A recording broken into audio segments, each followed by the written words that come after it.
Республика президенті Рүстем Минниханов ярдәме белән FM ешлыгында Милли китап радиосы ачылды.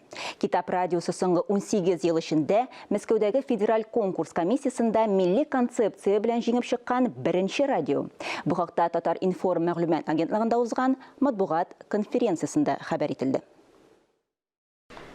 Тиз арада радио үзенең даими тыңлаучыларын табарга өлгерде дә инде. Бүгенге көндә китапның мобиль кушымтасын дөньяның төрле төбәкләренә сибелеп яшәгән 10 меңнән артык милләттәшебез тыңлый ала. Социаль челтәрләрдә радионың аккаунтлары бар. Радионың музыкаль өлешендә һәр татар балачактан күңелендә йөрткән, табыннарда, мәҗлесләрдә яңгыраган җырлар урын алган. Ә китап өлешенә бүгенге көн өчен актуаль әдәби әсәрләр, кызыклы фактлар, юмор, сатира, белешмә һәм энциклопедик мәгълүмат кергән.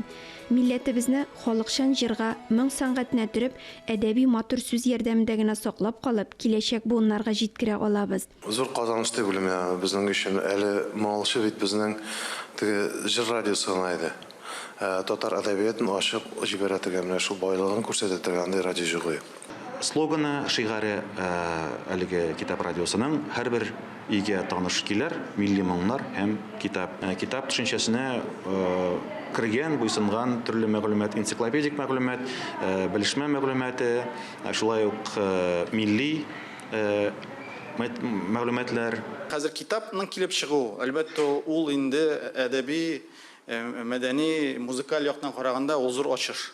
Хәзерге заманга туры килгән актуаль булган материаллар чыга, әлбәттә, җырлар. Шуңа күрә китап минем өчен ул зур горурлык бер яктан, икенче яктан кызыксыну ята. Китап радиосында бүгенге көндә 2 кеше эшли, ләкин ярдәмчеләре күп. Җырчылар, блогерлар, артистлар, нәфис сүз осталары бик теләп китап радиосы тапшыруларын тулыландыруга үз өлешен кертә.